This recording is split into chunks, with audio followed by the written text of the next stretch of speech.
সবাইকে স্বাগত জানাচ্ছি। আমি ফিরোজ তোহা। শুরুতেই সংবাদ শিরোনাম জানিয়ে দেব এই মুহূর্তে হাতে পাওয়া সর্বশেষ গুরুত্বপূর্ণ আপডেট বাংলা সংবাদ।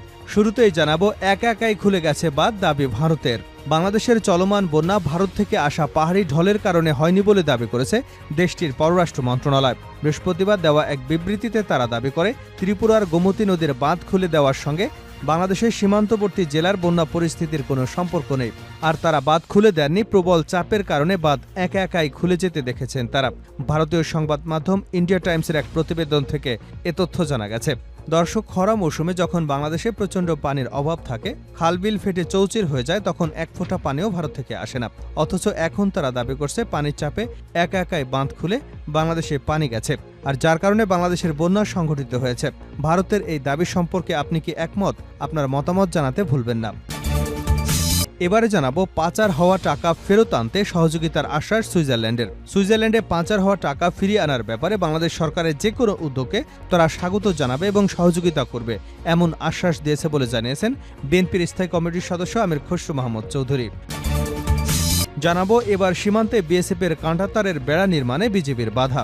অন্তর্বর্তীকালীন সরকার গঠনের পর ভারতীয় সীমান্তে নিজেদের অবস্থান আরও কঠোর করেছে বর্ডার গার্ড বাংলাদেশ। গত রোববার চাঁপাইনবাবগঞ্জের শিবগঞ্জ উপজেলার রঘুনাথপুর সীমান্তে 5 ভারতীয় অনুপ্রবেশকারীকে পতাকা বৈঠকের পরও ফেরত দিতে অস্বীকৃতি জানায় বাংলাদেশ।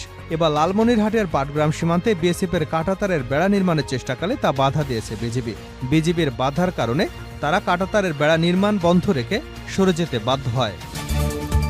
এবারে থাকছে তদন্ত নয়, অনুসন্ধানের প্রক্রিয়া চূড়ান্ত করতে ঢাকা এসেছে জাতিসংঘের প্রতিনিধি দল। কোটা সংস্কার ও পরে সরকার পতনের আন্দোলনকে ঘিরে সংঘর্ষে চরম মানবাধিকার লঙ্ঘনের তথ্য অনুসন্ধান প্রক্রিয়ায় জাতিসংঘ যুক্ত হয়েছে।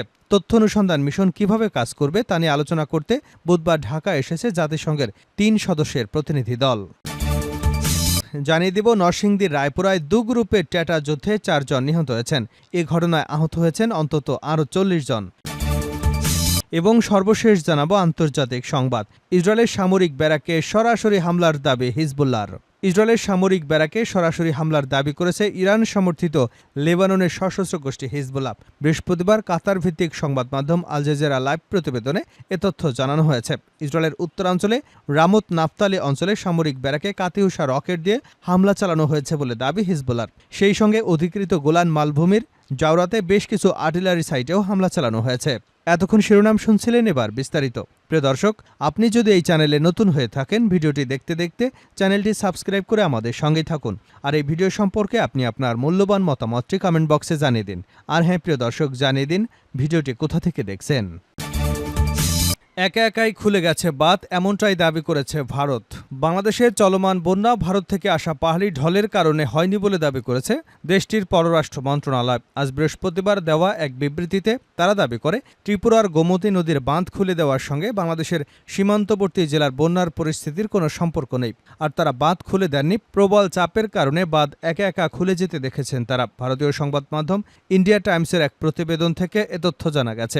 বাংলাদেশে ভয়াবহ বন্যার পরিস্থিতি নিয়ে ভারতের বাঁধ খুলে দেওয়া নিয়ে চলছে আলোচনা সমালোচনা। অনেকেরই দাবি ভারতের বাঁধ খুলে দেওয়ায় এই ভয়াবহ বন্যা পরিস্থিতির তৈরি হয়েছে। তবে ভারতের পররাষ্ট্র মন্ত্রণালয়ের বিবৃতিতে বলা হয়েছে, আমরা বলতে চাই বাংলাদেশ এবং ভারত অবহমান গোমতী নদীর চারপাশে গত কয়েকদিনে প্রচুর বৃষ্টিপাত হয়েছে, যা বিগত বছরগুলোর মধ্যে সবচেয়ে বেশি। তারা বলেন ডাম্বুর বাঁধ বাংলাদেশ সীমান্ত থেকে অনেক দূরে, 120 কিলোমিটার দূরে। সেখানে বিদ্যুৎও উৎপাদন হয়, যার 40 মেগাওয়াট বিদ্যুৎ পায় বাংলাদেশও। বিবৃতিতে আরও বলা হয়, প্রায় 120 কিলোমিটার নদীপথে আমাদের অমরপুর, সোনামুড়া এবং সোনামুড়া এই 2-3টি জলস্তর পর্যবেক্ষণ সাইট রয়েছে। বাংলাদেশ সীমান্তবর্তী সমগ্র ত্রিপুরা এবং পার্শ্ববর্তী জেলাগুলোতে গত 21শে অগস্ট থেকে ভারী বর্ষণ অব্যাহত রয়েছে। ভারী প্রবাহের ক্ষেত্রে বাঁধগুলোতে স্বয়ংক্রিয় রিলিজ পরিলক্ষিত হয়েছে। অমরপুর স্টেশন একটি দ্বিপাক্ষিক প্রোটোকলের অংশ, যার অধীনে আমরা বাংলাদেশে বাস্তব সময়ে বন্যার তথ্য প্রেরণ করেছি। তাদের দাবি 21শে অগস্ট বিকাল 3টা পর্যন্ত বন্যার সম্পর্কিত তথ্য বাংলাদেশকে সরবরাহ করা হয়েছে। সন্ধ্যা 6টায় বিদ্যুৎ বিভ্রাটের কারণে আর যোগাযোগ রাখা সম্ভব হয়নি। এখনও যোগাযোগ অব্যাহত রেখেছে বলে জানায় ভারতের পররাষ্ট্র মন্ত্রণালয়। বিবৃতিতে বলা হয়, ভারত এবং বাংলাদেশের মধ্যে আবহমান নদীতে বন্যা একটি যৌথ সমস্যা। এটি উভয় পক্ষের জনগণের জন্য দুর্ভোগ সৃষ্টি করে। এর সমাধানের জন্য ঘনিষ্ঠ পারস্পরিক সহযোগিতা প্রয়োজন। পাচার হওয়া টাকা ফিরিয়ে আনতে সহযোগিতার আশ্বাস সুইজারল্যান্ডের আমির খসরু।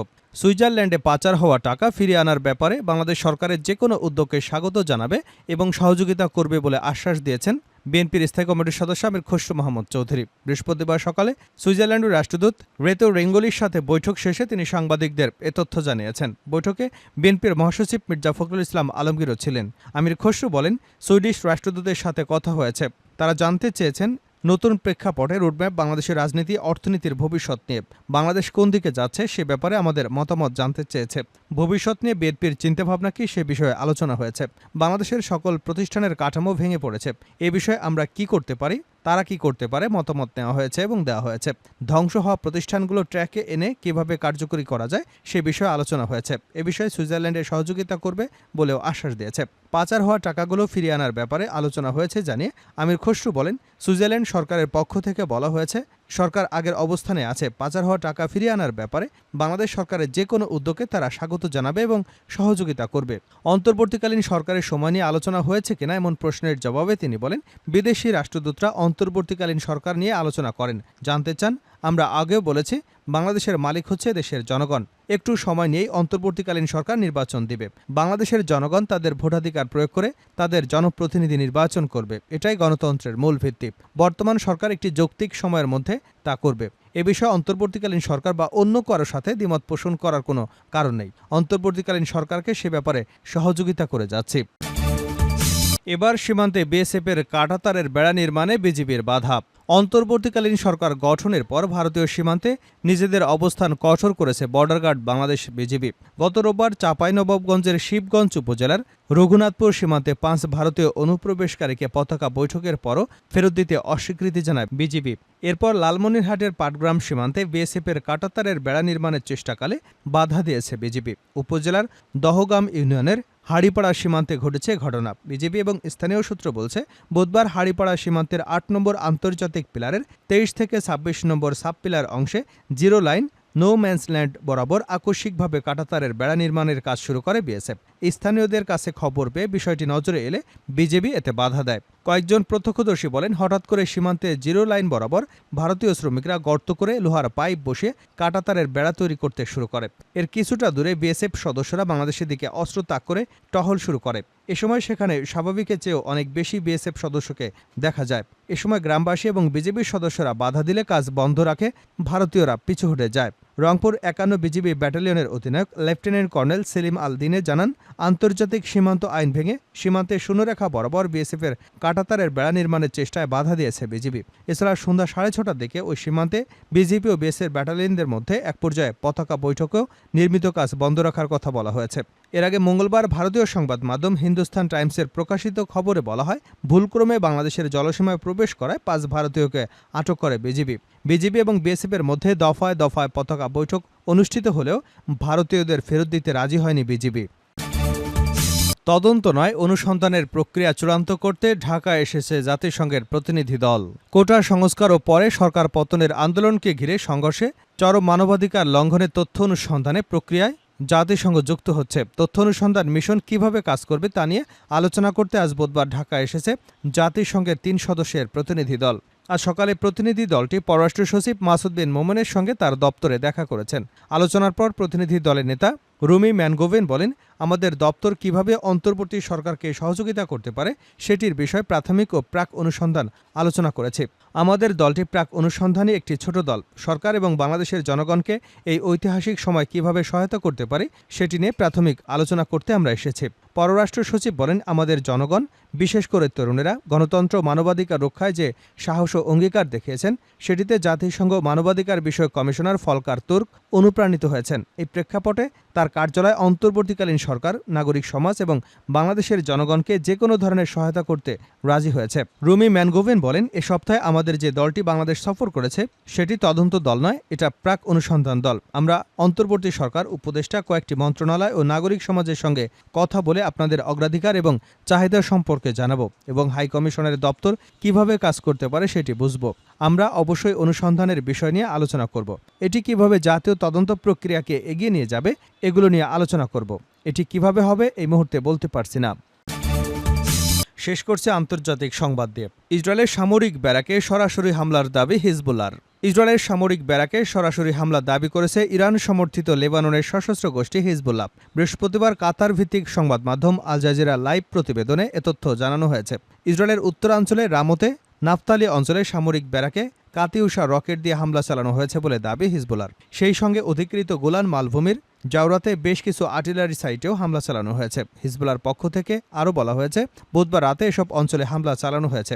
তবে হামলা কী পরিমাণ ক্ষয়ক্ষতি বা হতাহতের ঘটনা ঘটেছে সেই সম্পর্কে বিস্তারিত কিছু বলা হয়নি। এছাড়া এসব হামলা নিয়ে এখন পর্যন্ত কোনো মন্তব্য করেনি ইসরায়েল। গত বছরের অক্টোবর থেকে গাজায় হামাস এবং ইসরায়েলের মধ্যে যুদ্ধ চলছে। এই যুদ্ধ গাজায় নিহতের সংখ্যা 40,000 ছাড়িয়ে গেছে। ফিলিস্তিনিদের প্রতি সমর্থন জানিয়ে সেই সময় হিজবুল্লাহ হুঁশিয়ারি দেয়, গাজায় হামলা বন্ধ না হলে ইসরায়েলের প্রতি পাল্টা হামলা চালিয়ে যাবে তারা। এরপর থেকে হিজবুল্লাহ ইসরায়েলে পাল্টাপাল্টি হামলা অব্যাহত রেখেছে।